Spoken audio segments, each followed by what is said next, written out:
Welcome to the Horse Speak Book Club. I'm Laura Wilsey here, taking you on a journey of the Horse Speak Trilogy. We at Horse Speak are dedicated to providing evidence-based knowledge based on repeatable, observable, and intrinsic body language. We offer online courses, a weekly video club where we feature our members' videos from herd dynamics to riding. We also offer in-person clinics. You can check out our website at horsespeakacademy.com. This is a judgment-free zone. Everyone here has a varied horsemanship background, and we ask to help keep the environment safe so no one feels shamed in any way. So let's begin. We are starting at page 201, Joe Under Saddle. And I'm reading this as which book is written by Sharon Wilsey. When I see Joe, a few weeks have gone by since our round pen conversation. Mike and Liz are overjoyed with the changes they sense, not only in Joe, but in themselves. They have each worked with Joe loose in the round pen, starting from the outside, then cautiously expanding their conversations with him to the point where he will not only trot in an airy, comfortable, and calm manner, but was even lifted up into a gentle canter on 2 occasions. His frantic, mad dashes are history. Mike and Liz did not even realize how tense things really were between them and Joe until they changed. This is a new sense of acceptance of each other's moods. Now, if any one of them is in a funk, they make new choices based on the depth of quality of their relationship. I had Joe's owners to not ride him. I had asked Joe's owners not to ride him until the relationship was sorted out. Having agreed to wait reading is a challenge today.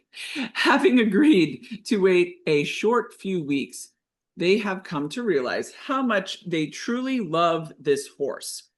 Now I stand back and watch Mike and Liz approach, halter, lead, and round pen Joe.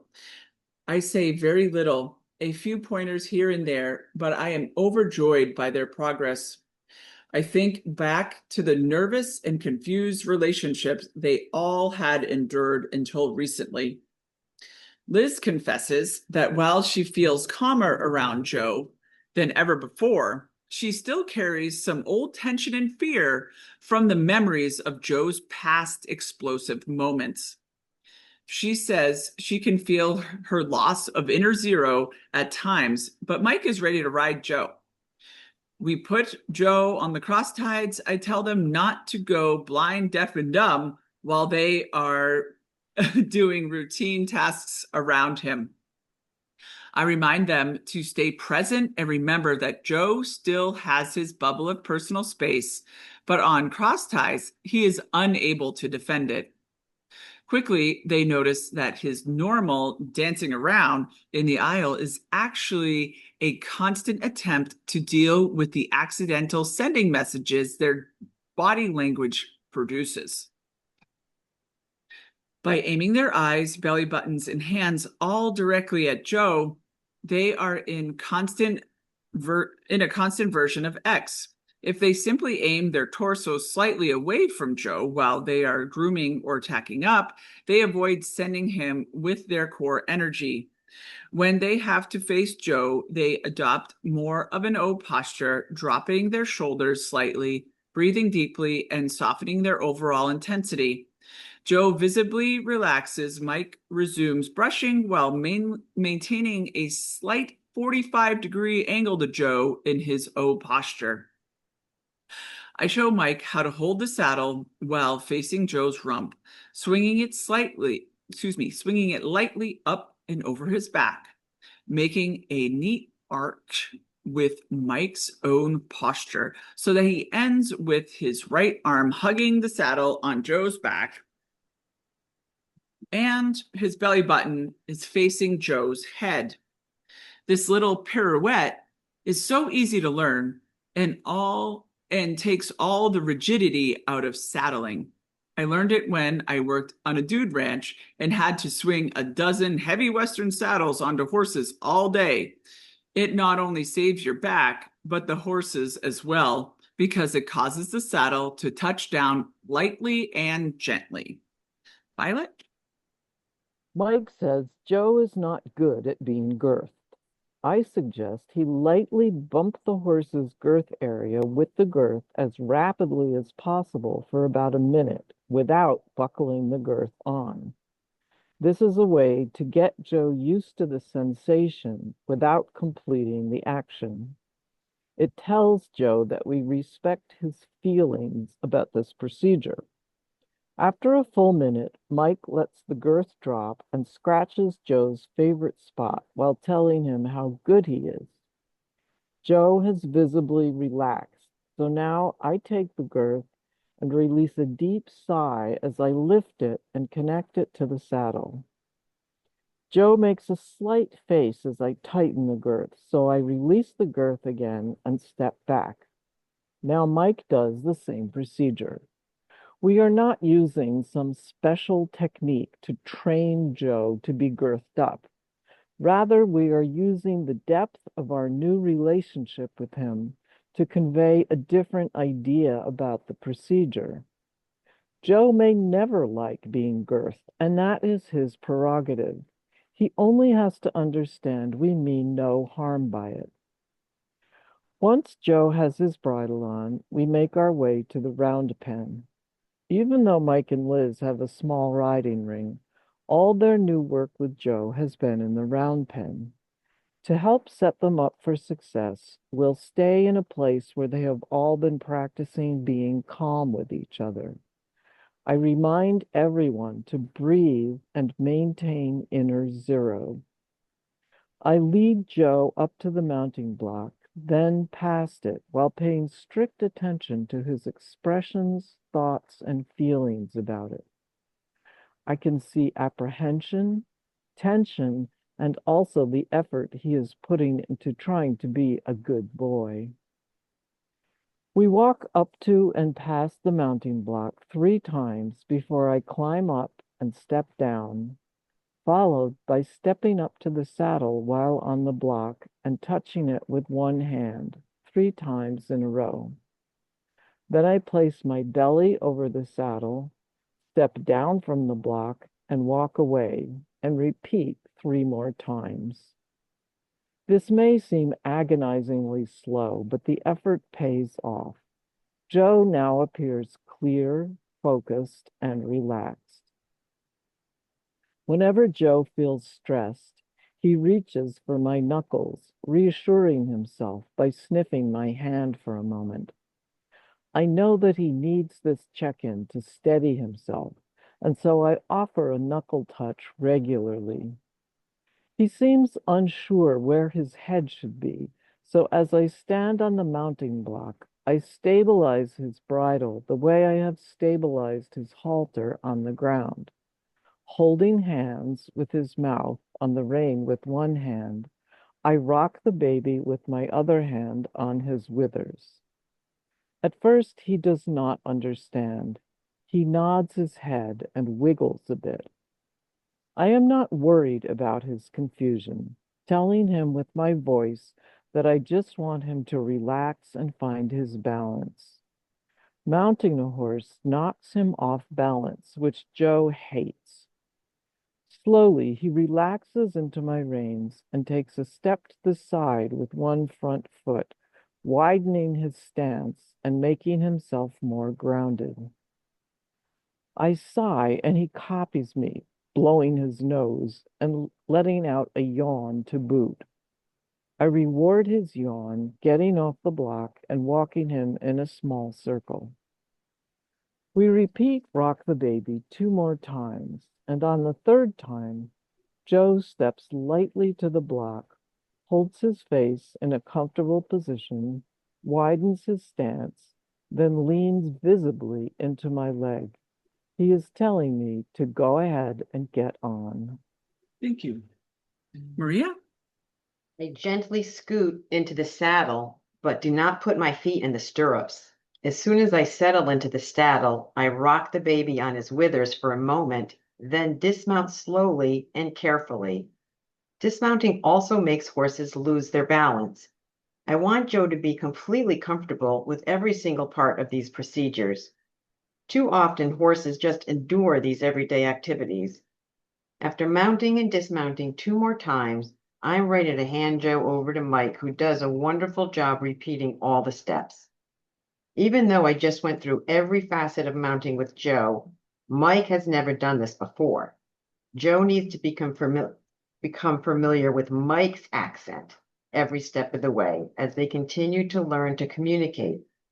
Mike ignores Joe's muzzle seeking his knuckles a few times, and Joe gets upset, swishing his tail. Mike appears to be about to correct his horse, so I step in and explain that Mike missed a cue from Joe. Mike chuckles, not only offers to check in with Joe with a knuckle touch, he also announces he sees that going forward, Joe is going to help him learn what to do. As soon as a loving greeting is complete, Joe literally looks at the mounting block. He is engaged and ready to go forward. Mike is amazed at what he is witnessing, and Liz can't help but laugh, saying that she never had a clue how intelligent horses are, and she wishes she had learned to talk to them years ago. Joe and Mike march up to the mounting block, matching steps. Because Joe has initiated the trip to the block, we move right into steadying his face with the reins and rock the baby on his withers. It takes Mike a minute to figure out how to rock the baby gently. At first, he nearly knocks Joe over, who reprimands him with a flattened ears and a tail swish. But Joe does not step away from the mounting block. He is now confident enough in his relationship with Mike to give his owner feedback.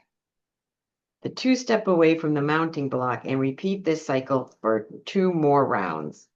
On the third round, Joe leans into Mike's leg, who is overwhelmed by the idea that his horse is inviting him to mount. Mike has never felt anything like this before. He dutifully mounts and dismounts 3 times, and I give him pointers about softening his movements a little to help Joe keep his balance. Mike admits he never thought about how he moves could disrupt Joe's balance so much. I explain it's like supporting and carrying an uneven backpack. Mike is in the saddle, and he and Joe are quietly connected and enjoying each other's company. When a squirrel makes a poorly judged leap and lands heavily on a branch just outside the round pen, it causes all of us to jump a little. Mike automatically blows sentry breath at the sudden sound, and even though Joe is startled, he does not take a single misstep. The horse makes a visible effort to return to zero. He licks his lips, blows his nose, waggles his ears, and swishes his tail at the tree. Mike reaches down to rock the baby on the horse's withers and laughs out loud at the event. He and Liz marvel at their new Joe. The old Joe would have taken off bucking for sure. I remind them that this is the same Joe, but now we're all in this as herd mates and he trusts us.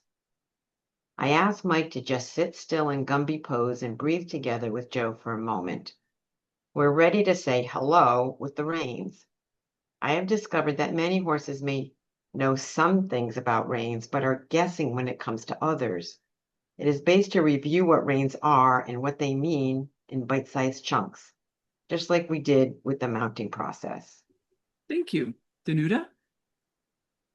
First off, I have Mike simply lift a rein straight up in the hello rein greeting ritual. Joe stands there and doesn't fuss.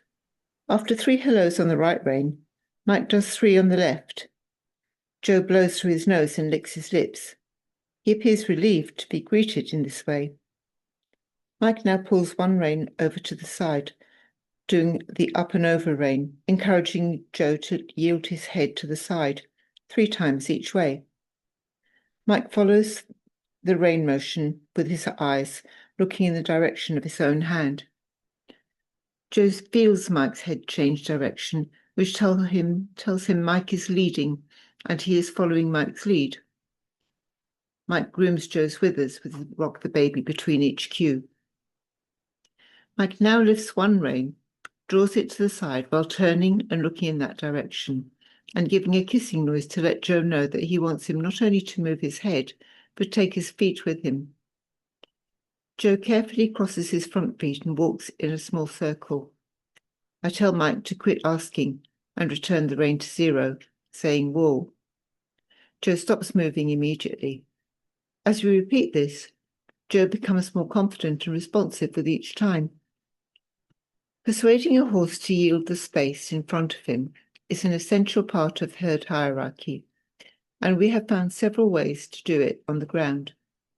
Now it is time to show Joe that Mike owns the space in front, even when he is in the saddle.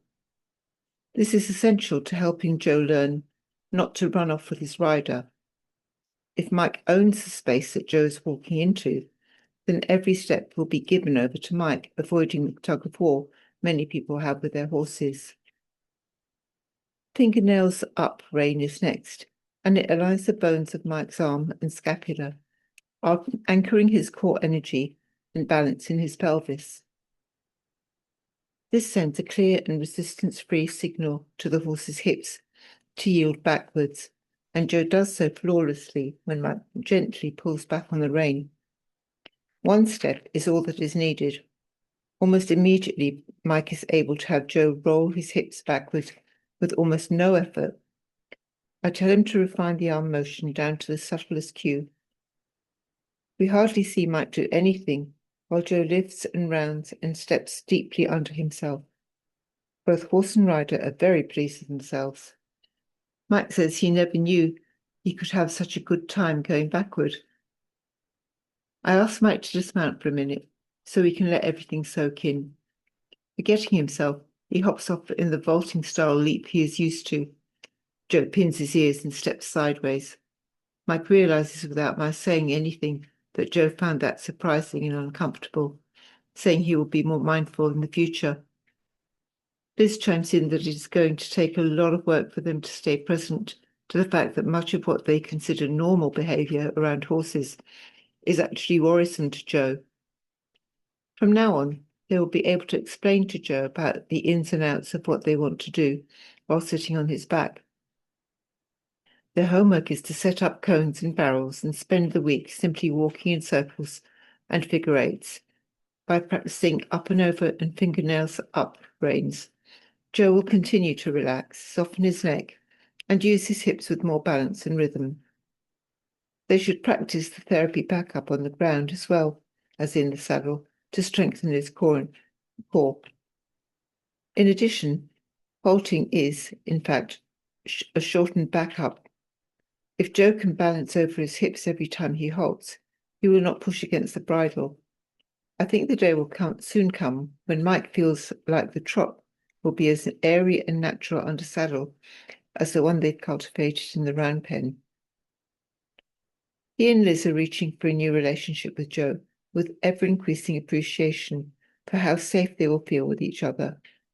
Joe needed to feel safe with Mike and Liz, just as much as they needed to feel safe with him. Through Horse Speak, their friendship is now developing aspects of trust, respect, unity, and acceptance. Thank you. Emily? Okay, the white mare. Crawling upon the back of a white Arabian mare, I toddled through horsemanship. On her back, I discovered I could cling and fly at the same time. There, I only knew timelessness, unum est omnia. At the end of my marriage, a white mare came to me in a dream. As I scrambled onto her sleek back, I knew my life would speed up now. Years later, I had another dream, I cannot say that, apocalyptic this time. Post-apocalyptic. Apocalyptic, thank you. A group of women formed a giant statue of a white mare placed upon a wheeled cart. She was to be paraded through the town as a symbol to put down weapons and join together. As I arrived just in time to form her head. I woke with the sensation of my hands dripping in plaster as we affixed the mare's head to the statue. Only then did I ever hear of the ancient goddesses Epona, Macha, Rhiannon, Demeter. I never knew a king had to be married on the back of a white mare to symbolize his devotion to the land. One by one, the white mares marched into my life, brought forth by women who owned them. Nefertiti, Sugar, Trix, Bella, and finally Karma. Each mare was a goddess in her own way, each mare wounded in her soul. Of the hundreds of horses who crossed my path, I began to take notice that the white mares signified something more. Each white mare took me around a different bend. The last mare, Karma, led me to my co-author Gretchen. Karma now lives with my herd. I have never sat upon her tired back, but in her rebirth here, she was given a new name, Parvati, the goddess who brought the teachings of divinity here to earth. Vati is here reforming her headspace and has come to a deeply peaceful place, leaving her private wars behind. She led me into the world of writing. Who is saving whom? In a post Apocalyptic. apocalyptic world, it only matters that people come together and find renewal. May the apocalypse be only a personal destruction of what is useless, old, and haggard. May the parade of people rally behind the white mare and not only see a new love for her, but also for themselves. May the blessings of the white mare bring renewal to our world. Sharon Wilsey. Thank you. Yes, this is quite something. The white mare influence.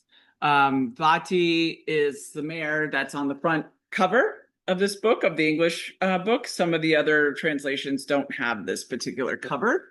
And she was something else. She was really special. She was an expensive horse, and the people who owned her just couldn't get through to her. And it was pain. It come to find out it was a lot of pain.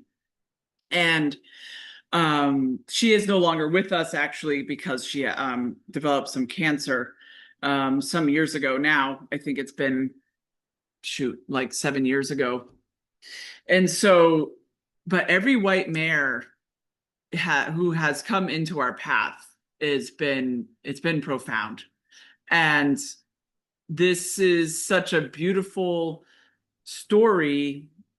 There's more to it, but what Sharon wrote here, because horses are spiritual. I think most of the people who are here in Horse Speak find that there's this majestic way about horses, and there is something about these white mares. And if you do look back in history, and the white mare is such a critical part of mythology. And so I had my own white mare experience when I was in Wyoming, and her name was Isabella. And it was just one of these moments. I was up with, there's about 200 horses up in this big turnout for them. And all of a sudden I turn around and there is this white mare right in my face. And it was incredible. This horse, I ended up working with her on the ground. She was a little bit goey, and we had this beautiful thing together. And I see her once or twice a year when I go back to Wyoming, and she spots me out, and she comes right over to me amongst all these hundreds of horses. And it's really profound, these connections, whether it's a white mare or any horse, right? There's these horses who just hit you right in the heart. And Isabella is definitely one of them. If you're on the club, video club, I do have a couple videos of myself with her, if you wanted to check those out. So in regards to commenting about the other part of the reading, please, if you would raise your virtual hand if you would like to come on the audio, or you can put in a chat message. You know, one of the big things about what we read right now is, I think, breathing. Breathing and going slow. Everyone is getting older. Every year we evolve, as my 5-year-old grandson says. And it's important. We are riding an animal who does have a flight response, period.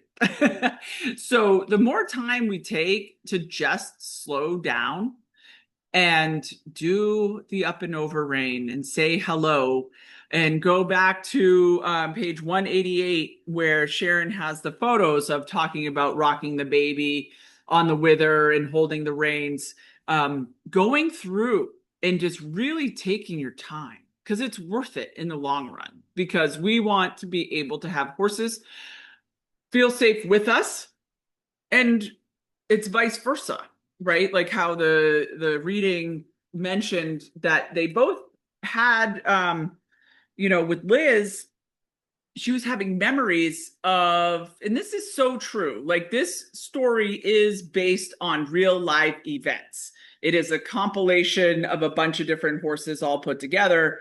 But this is definitely a thing where people who, if you've had a high intensity horse who's been misunderstood and you've been bit or kicked or or plowed into, there is that memory in your nervous system. And that does take time to rebuild, to have your body feel like it can trust a horse again.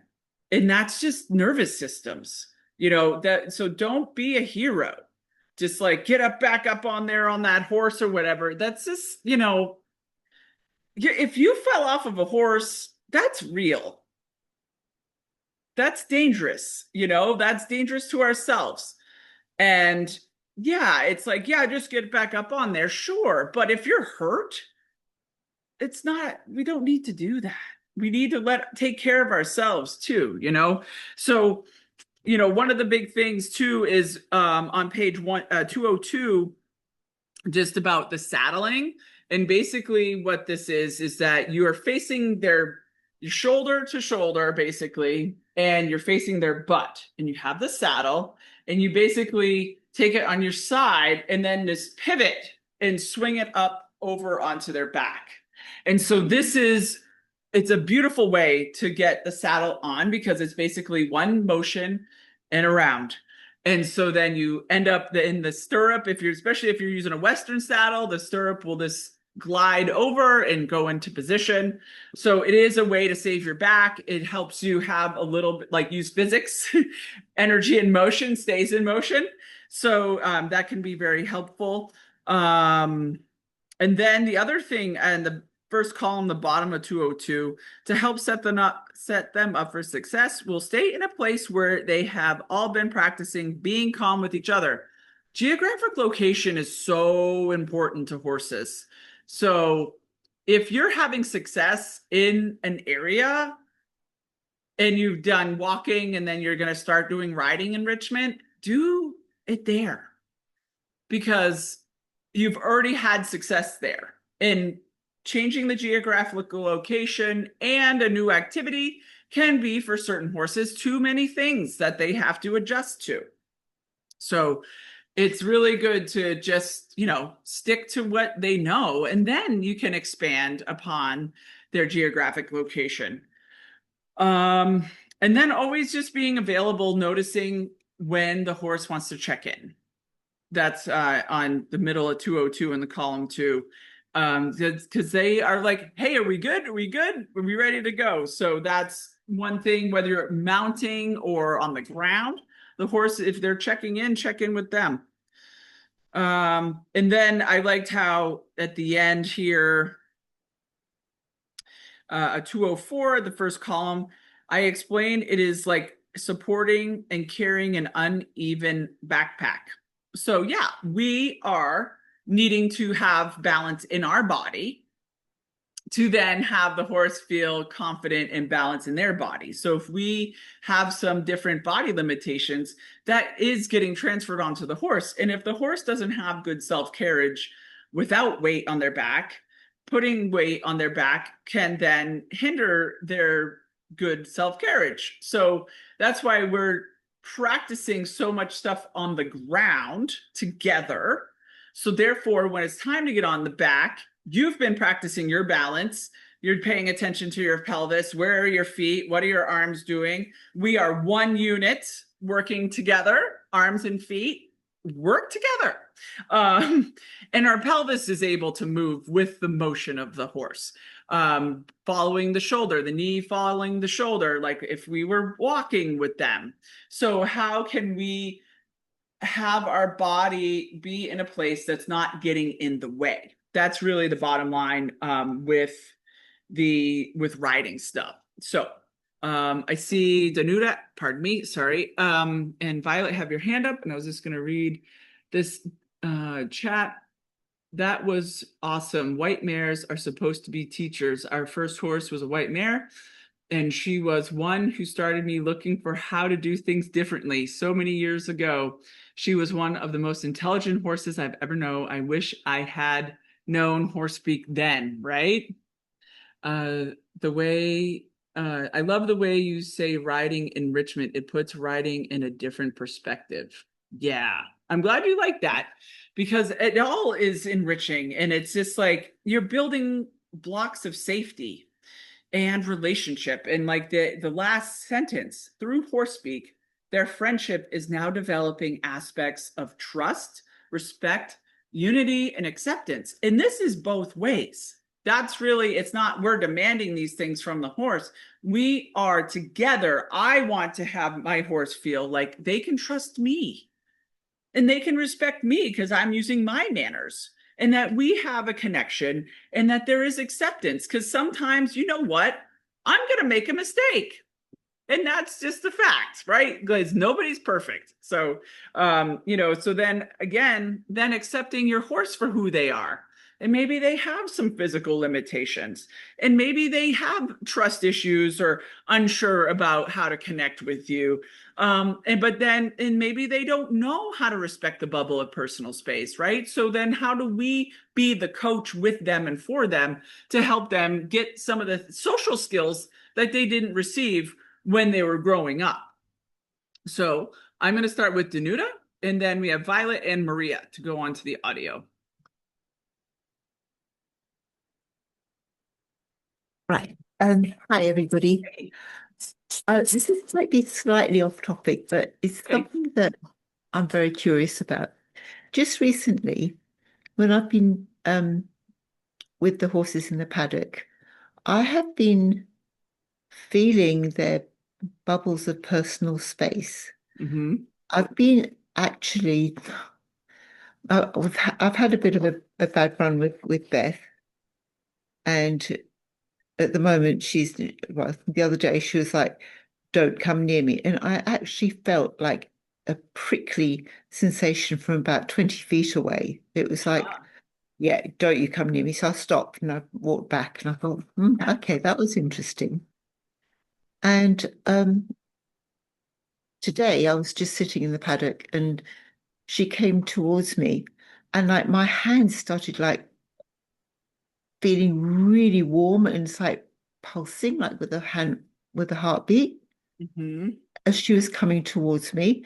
And I just thought, whoa, this is really weird. And I've noticed with the other horses, when I hold my hands up to them, I can feel them. I can feel their warmth. Yeah. And so can horses switch their energy? So for example, one day they'll be feeling all warm and fuzzy towards you, and the other day it's like, you keep away from me or else. And another day they might just not be switched on at all, or just not want to know. Is that possible? Yes.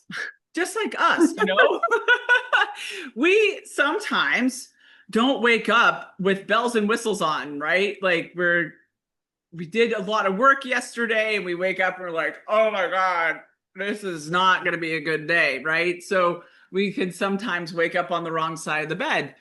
And especially with mares, they are going through a monthly cycle. And Mm. that's just the thing. So they may or may not be feeling good that day. And yes, so I think the thing that's happening for you is you're feeling the sensations, your sense perceptions are opening up. And so then you are feeling the bubble. Yeah, and it's just amazing because it's like, but it feels like they're welcoming me because even Piper, who's like, like a do not touch me ever, she's like one of your horses, the one that doesn't like to be touched Mm-hmm. on the body. Yeah. Piper's like that. Just you don't do it. You Yeah. you just don't. You don't brush her. Like she just like no, and that's okay. Um, like her bubble is so strong and so warm. Mm. And even Lucy, who's a bit of an avoider, her bubble was really warm. And even Harry, it was just amazing. It's like they're welcoming me, which is beautiful. Yeah. Because you're changing. It's just so wonderful. You have put forth so much conscious effort. And that's the thing that they're, I think, complimenting you on, is that you're being vulnerable with them. You're being aware as best as you can. You're just evolving. You're going through the process of enhancing your observation skills and your sense perceptions. It's this thing. I don't know what the heck I was reading, but it was really fascinating because we used to, not that long ago, chop wood, carry water, and we had to hunt for our food, and we lived off the land. And so then we had to rely more on our sense perception, feeling the storms coming in, Mhm. feeling like that sensation, whether you're driving a car or you're in a room and you notice you feel someone behind you. It's kind of, I don't know, this happens to me. I'm assuming it happens to you. You're at a stop sign or something and you feel like someone coming way too fast, Mm. and Yeah. you're feeling it, and you're in a car, Yeah. right? And you're like, get off my butt. And so you're really just, I feel like your feels are coming in. And so you're noticing that their heart is felt, I believe it's 8 feet off of their body. Yeah. Yeah. Yeah. So then their energy bubble is about that. And then there's also just they, meaning, like Bethy, her bubble is a little bit bigger these days. And then it might be a Mhm. little bit smaller on other days. And so Yeah. with that being said, when you feel the bubble, that warmth, take a step back. And even if you, like, say, you're on a mission, you're going to go and get a horse and put on the halter. I always pause as soon as they notice me, and they're noticing me from the beginning. But when they like lift their head or they put an ear toward me or they stop chewing or what have you, like a change, I pause and take 3 steps back. Because the Okay, more I'll have I to do do that with that, Beth. yeah, because then then we're like, I see your bubble. Because then your horse will catch you. The more you do that, because you're just acknowledging the only thing in the entire world they own is their personal space. Mm. Mm. So the more that we show them the respect of the bubble, the more they're going to be like, okay, I'll come right in. And these untouchable horses are like, okay, great, thank you, you can touch me. And sometimes, yes, horses with allergies, like, they can have, like, don't touch me rule. But with having certain, allergy medications and stuff, that can help. And if they've had trauma, then horses are mistrusting the touch because they're like, what do you want? Yeah, that's Piper. Yeah. And And so Lucy. then, I'm sorry. Piper and Lucy are like that. Yeah. Had And so their and so with trauma. them, if once you feel, because now you're starting to feel the bubble, you could stroke in the air from 20 feet away down the vagal nerve from basically the base of their throat all the way down to their shoulder in the jugular groove there.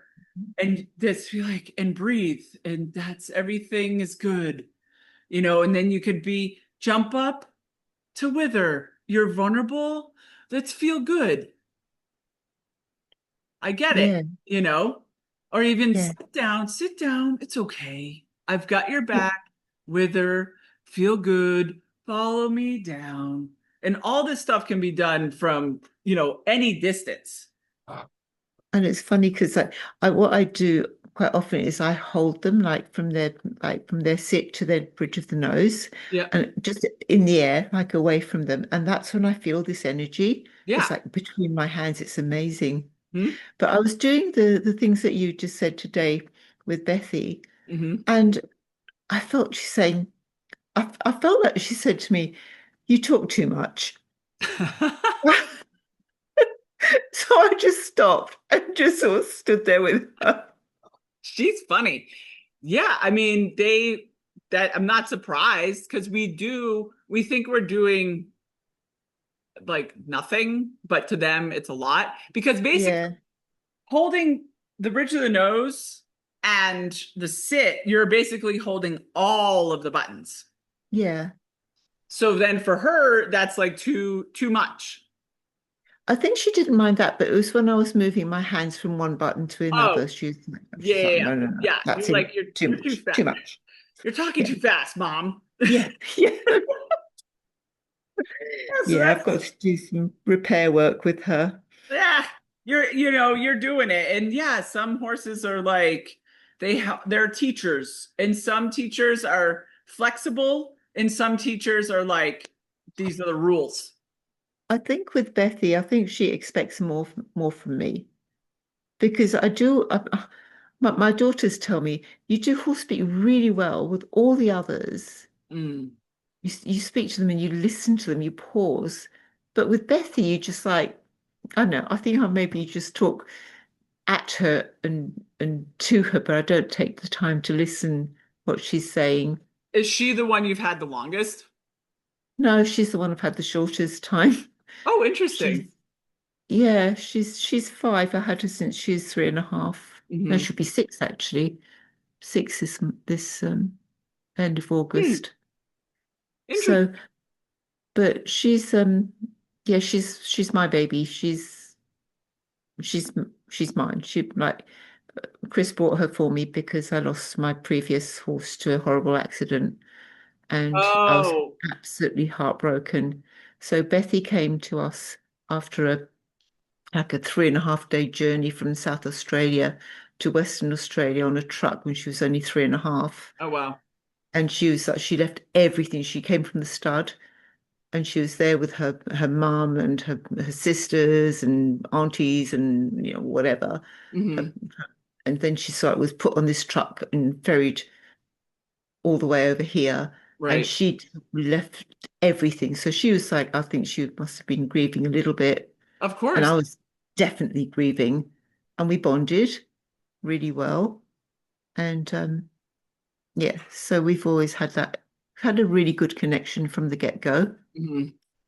And but So she's definitely teaching me a yeah, lot. well, okay. So with that being said, this is because I've had, there's so many thoughts that are coming in at the same time because you're in a relationship soup with her because your relationship was kind of built on trauma where you're like recovering from the loss of a horse that you had for a really long time.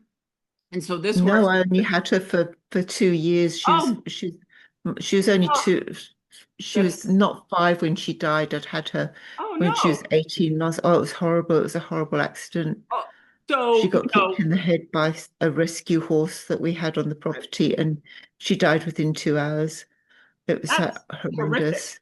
I'm so Yeah, sorry to hear that. So yeah. then, yeah, so then sometimes I've had clients who have had this like a loss, and then there's this deep connection with the horse. And so she was at a loss too. And let's see, you could maybe rewrite the story and like start with a fresh new page. Because you girls have known each other now for a couple years, Yeah. so how can we start fresh? Be like, I had this trauma thing. This was a horrific accident. I'm missing that horse. And now you're here and I took you away from your family and all that kind of stuff. And so Well, it sounds like there has been some kind of a shift in your relationship. well, we're good now. I've so I come to terms with Nilly's loss, Yeah. and like Bethy's wonderful. I absolutely adore her, and she's very happy in the herd. She's been accepted by the herd. She's gets on with all of them. She's been teaching Dandy, the naughty boy, and Yeah. So then it's she's the interesting thing is the feedback from your kids. You're like, they're basically saying you're expecting a lot from her, and that there's a difference in the way that you talk to her versus the other horses. And it's just something how interesting to think about, because like what is that little taproot that in I'm this I'm relationship? hoping to ride her. That's why. I'm Okay. hoping that one day I'll be able to get on her back if she's like happy with it. So I'm sort of like trying to put all the steps in position, but I'm not actually waiting to see, okay, what's she saying to me? Well, how does she feel about it? Right. Yeah, And so there's an underlying pressure. yeah, Yeah. and I need to take that off. Yeah, this drop it. Just drop it. Just drop it. Enjoy the journey. Yeah, yeah, Because if it's just an interesting thing, right? Like the kids are even noticing. So it's like, how can you pull back and be in the moment with her and just enjoy that journey of building up and not expecting? Because that when we expect things, the saying is expectations are premeditated disappointments. yeah. Okay, And I haven't heard that one, but yeah, I'll bear that one in mind. yeah. Yeah, because if don't pressure yourself because you want to stay safe and you want her to feel safe. And it's the four words at the end of the pages, like you want the trust, the unity, acceptance, and the other word. And so it's that's the important part. Yeah, yeah. Yeah. So cool. Well, keep us posted as I know we love spending time with you on the video club. And yeah, so if there has been this little bit of pressure underneath there, then that would make sense why she might be like, Mom, wait a minute. Exactly what she was saying. Like, no, you're doing this wrong. It's not fair, Mum. You're nice to the others. Why can't you be nice to me? Right? Just like a typical kid. People like, Honestly, she actually told Lucy to come and spend time with me. She actually, no, she did. She seriously did. She walked past I believe Lucy. it. She did this little tail flick at her twice. Yep. And yeah, so she said, go and spend time with Mum because you need it. And I thought, wow. And then Bethy went and blocked the gate. The gate was open, but Yep. she stood across it where Piper, Harry, and Dandy were. So she was blocking them from coming in to prevent them from disrupting me in time I had with Lucy. It's incredible. It absolutely is mind-blowing. Yeah, I love that. I apologize. I appreciate talking with you, but I have Yeah, I have sorry, 8 minutes sorry. left, but Yeah, no yeah, worries. yeah. This is Thank you. great. The horses are really talking and they're managing They the are. dynamics. And it's so neat. Thank you, Danuta. You have a good night. Thank you. Bet. All right, Violet. Whoops. Okay. I'm that's really interesting. I'm still back on the mounting rituals, and Yeah. I tried to do the ones in the book that we read like a week or two, a few weeks ago, Yep. and it didn't go very well. I mean, it Okay. started out fine, but the thing is, I spent months working on the mounting block with Rico, and um trying to undo mistakes I made at the beginning, and it was really difficult. And eventually, I mean, I did do some of those horse speak things, like that video of Judith, like just sitting on the mounting block with her horse was so amazing. Yeah. I tried to do that sort of thing. And had some success. Like at one point he actually said, "Will you just go ahead and get on?" Like he did, like he showed me like three different ways that I Yeah. should just get on his back. Like he knew what I was doing. Right. So, but I never could get him to really stand still until I finally, in desperation, I gave him a carrot treat for standing still. Sure. And it works really well for the most part. But every Yeah. once in a while, he'll step back or step forward. So, so when I tried to do those exercises, I felt like he was okay with it at first. Hmm. And then after a few steps, when I actually got on the mounting block, I wasn't even gonna get on him yet. He Yeah. just like turned around and said, "Well, I've been standing really still. Where's my carrot?" Like he just like what is this bullshit? So I just gave up and I had somebody hold him and because he was getting restless and I got on and he was Yeah. fine. Yeah. He was good. But the weird thing, so I don't know whether to keep exploring that or just accept that we kind of worked our own way to get through it. And then the other day I have this on video. I there was no one with me. Usually I have someone around when I'm writing, but no one else was there. And we were doing fine until we got to the mounting block and he was tossing his head a little. And then so I knew he was a little tense. So we walked around. And then when I got on the mounting block, as soon as I picked up my foot, he took a couple steps back. Okay. And I couldn't get him to move forward. So I got down and I had done some of those exercises from the book with the dressage whip, Hmm. the lunging exercise where you start by pointing the whip Yeah. at different buttons, touching different buttons, and that went great. He really liked that. He likes the whip because I think it's very clear to Yeah. him. So I got up the mounting block, I picked up the whip, and I just tapped the side of his front leg, Hmm. and he stepped forward and sort of wrapped himself around the mounting block. It was really mysterious. And then I just got up, put the whip down, got on, and gave him a carrot, and he was fine. But and then the other time when I tried anyway, I don't know. I don't know how much to go back and try to, that's my question, I guess. How much to try and really work on the relaxation or just let it be since it's kind of going okay. So it sounds like you're having success. It sounds like you have figured out a way. And it sounds like maybe the day that he backed up, he might not have been ready yet um, to be mounted for whatever reason. Um, and so, the thing is with using treats, like a well-placed treats. So what we've been like saying, don't use treats because then you become reliant on them. And he's really bad about that. And I Right. stopped using treats a long time ago. This is the only thing I use it for is the Yeah. mounting. And, he has had some pain things going on and he's had some just weird things. And so, therefore, if you found that giving him a carrot is just easing any kind of, you know, tension or hesitation, and it's not like, is he like at zero taking the carrot? Well, he turns his head around and says, "Where's my carrot?" But he Yeah. doesn't move. He keeps his feet still. Yeah.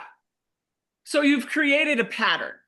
Yeah, So now if the carrot doesn't show up, he's gonna be like, where the hell's my carrot? right. Exactly. Like, what's taking so long? Yeah. And I mean, again, it's just that people do become like treat everything. And so Yeah. then the horse starts getting dysregulated and then there's, Well, it's really bad for him because I tried it once. yeah. And so then you figured out, here's your reward. It's like, thank you, here's your carrot. And now we're going to go do some stuff. So, and he's just like, I'm fine. You can just get on, And so then he's how old is he? He's Like 15, 16. yeah, I mean, he's the kind of guy, I mean, you've done so much slow, precise I work with really have. him. He's just like, I've got it. That's what I perceive from what you're saying is like, he's like, we're fine. Everything is good. Thank you for my carrot. And yeah, that's the way I Right. perceive from it. Thanks. I know we're out of time, so Yeah, thank you. I appreciate you're that. welcome. No worries. My pleasure. You have a good rest of your day. You too. Thank you. All right, Maria. Okay. Do we have time? I can save it till next time. Yeah, just real quick. Okay. All right. Quick context. So I half lease a horse. Okay. So, at a place that does not do horse speak. It's a very nice, it's a great barn in the sense of they're on the closer to the spectrum to natural horsemanship than most places are, Yeah. but they're not at horse speak level. So I just wanted to validate my assumption. So the horse that I lease is getting lots of inconsistent messages, right? So for me, I'm doing all the horse speak stuff. We've done the mounting block thing, as much as I can, I'm learning, but Yeah. we've done mounting block rituals several times. We go into the ring and there's always a part of the ring that she's super afraid of. So we go up there, we touch it, we do sentry breath, all that stuff. But the owner doesn't do any of those things. And I can't always do all those things also. If I'm in the ring alone with her, great, we could do that. We have the time. But if we go in a ring and it's a group lesson situation, you get on the horse and you get moving. Mhm. So here's my assumption, and is this correct? That horses are sort of like children, like in the sense that they understand they're getting different signals and have different relationships with different human beings and other horses, and that I should still keep doing what I'm doing, and she'll understand. Okay, with her, she gets me. We can do it this way. Yeah. What And do you she's think? like, oh, mom doesn't know how to talk yet. Yeah. Yeah. Yeah. And so when you're in a group situation and you don't want to be like the weirdo. Yeah. Totally. Okay, I get it. Yeah. And I know. And the thing is, weirdo works, Yeah. and we don't want to be a fool. So the scary corner, just Yeah. be like, yeah, there it is. Tail swish. Just like, so just head nod. Mm-hmm. Acknowledge it and be like, tail swish. We don't have to Yeah. worry. Like, and it just, even just saying it, like whispering it to her, Yeah. and just the Yeah. bridge of our nose acknowledging, yep, and we don't have to worry about that. And then Mm-hmm. take a breath out. So how minute can you make the messages that you have been doing with her? Right. The Yeah. exaggerate, like, there's the thing. And even with that too, like, when we reprint this book again, we will be adjusting specifically the sentry breath because it is a nuance thing. Because it's not just like, there's a thing, like Yeah. bringing up the energy beyond where the horse's head goes up. And so it's like matching that intensity with what they have and then be like, yep, and it's down. Because we're really scanning the horizon is like the active awareness. Mm-hmm. Okay. So then it's a pattern. It's the same corner. It's every time. And so Right. then with that, when you're in there by yourself, you could put like an object, like a cone or a barrel over there to then check in with that object and see if that will help her release some of the stress. Okay. Okay. All right, great. Yeah, and maybe do brushing there if she's cool with it. Don't make her go there and be like, "Where's Right. the brush?" You know what I mean? But like, Right. kind of whatever her favorite thing is. In this corner, I don't know. Just be mindful of like where it's probably the furthest away from the door. Is that correct? Yeah. Yep, exactly. Yeah, and it. Typically, is like there's no way to get out of there. Yeah. Yeah. And there's flapping tarps, there's squirrels jumping, Yeah.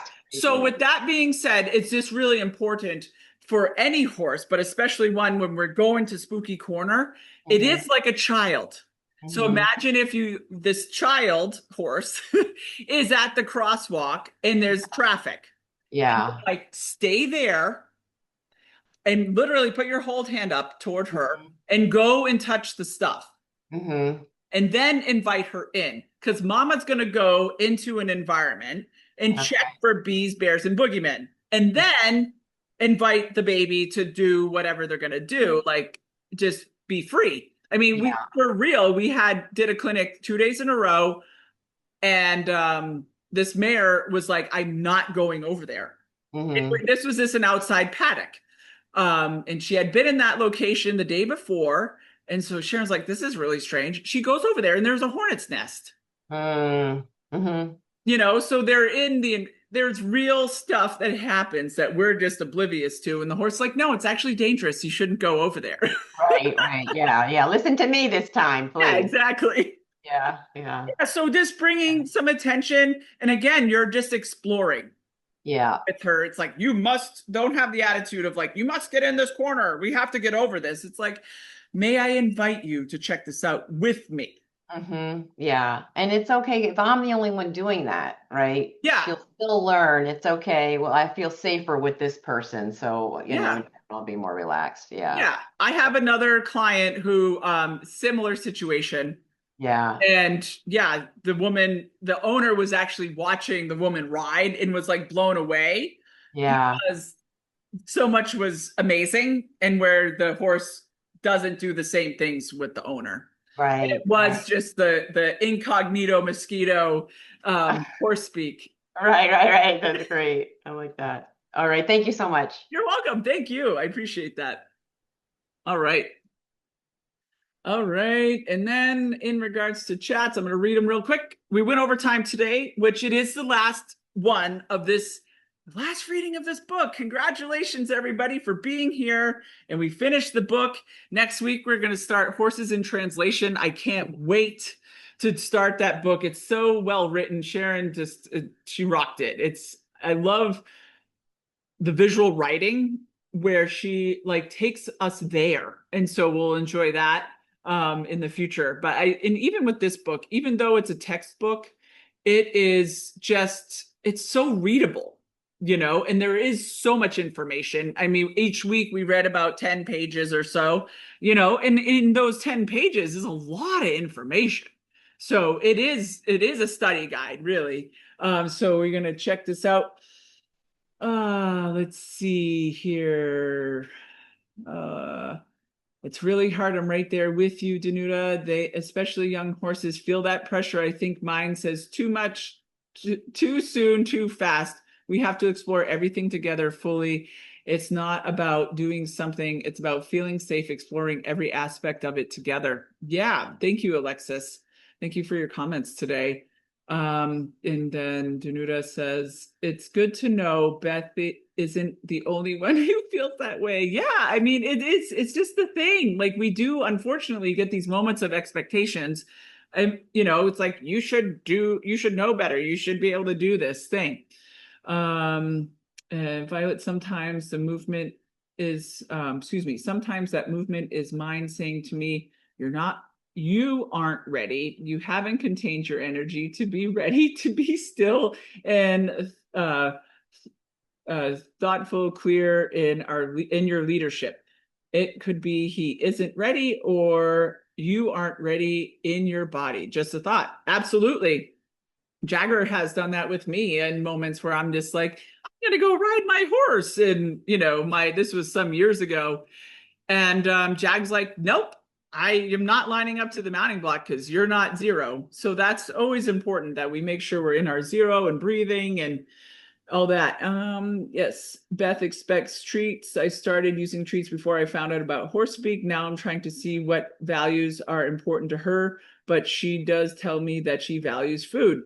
So a well-placed treat, you know, it is this, if we treat them for everything, then that's when we can get, especially if they're resource heavy, if that's like really what they value. Some horses don't care about treats, you know, so you can use hay.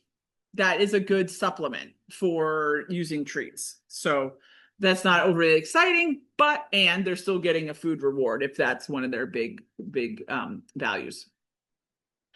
I now tell my little one what the next step is out loud, and with Horse Speak, then I ask if she's interested in trying, then I ask if she's ready, then we try it together. It's been highly successful so far. Yeah. Are we ready? Are you ready? Yeah, it's like with my grandson, we go for a bike ride and be like, hey, you good? We gotta, slow down at this stop sign because there's traffic, and just kind of that active, again, that active awareness and being with them every step of the way, so that they know, especially if we have someone like Alexis's mule, Lena, it's like she's hesitant and she needs to be sure. Are you here now? Are you still here? Are you the same when there's a spook? Who are you constantly? Like, are you here? Are you here? Because these animals are so perceptive, and number one thing is safety, period. And if they are not feeling safe, then that's a challenge that we have to help them feel safe. And then, yes, do we feel safe? The human, are we feeling safe? So there's an ebb and flow of this whole thing. I got so much out of reading this book aloud. I'm so glad I did too. Thanks, Violet, for saying the thing we're all thinking. Yes, absolutely. I got so much more out loud than in reading. Yeah, I'm so glad you ladies appreciated this, because again, yeah, reading out loud and having a discussion, and it's a study group, right? That's what basically we've done over the last few months. So with that being said, I have chills because this has been such a beautiful experience. I've been wanting to do this thing, for a long time. And I'm just like, you know what? We're just going to do it. I just going to make Tuesdays the day in front of the computer. And and so I'm so glad that you're here and that you've enjoyed it. And then we're going to learn some more stuff, and we're going to be able to, read. I need to read it again. Well, we're going to read it again. Just going to keep going. I mean, it'll be interesting to see how long it will take us to do Essential Horse Speak, because that is a huge book. But we'll get through Horses in Translation. It probably won't take us too long to read it. And then we will just get into Essential, which is going to take us all in a deeper level. So it's a cool journey, y'all. So yeah, we're just keep circling back around, and every time it's just every clinic, even though I'm like a co-creator of this thing, and I'm honored to be with Sharon most of the day, every day. There's always something more. There's always something deeper. So I hope that you all feel that too, because the learning it's because it is a language, it goes deeper and deeper every single time. And when you go through a book or you go through the program, you go and revisit these different, topics, it does go deeper, and you have a different perspective, because you might have learned some stuff over here and then be like, oh, this makes so much more sense now. So, enjoy this journey. It is a cycle. It's a circle. We call it the spiral. You can scaffolding. There's so many educational terms that one could use that defines how we are learning the language of the horse, and that they're really talking to us, to each other, and they want to be understood. And so I think everyone here today realizes that they really want us to learn about them, and we learn about ourselves, and then in relationship to them and the environment and all the other drop down lists underneath everything that we're doing with horses. So thank you again, and I'll see you next week. And we're going to open up that new book. And there is this book, Horses in Translation, is technically out of print, so you still can buy it in soft cover online. I don't have any books personally, other than a couple copies I'm gonna hold on to, but the new publisher, Trafalgar, has been sold, and they will be, hopefully within the next few months or so, we'll be starting print on demand for this book, so that we can still enjoy it in hard copy and not just in an ebook. So that's really exciting and something to look forward to. So again, enjoy the rest of your day, and maybe I'll see you later on the video club. Be well, take care, and I love you very much. Good day.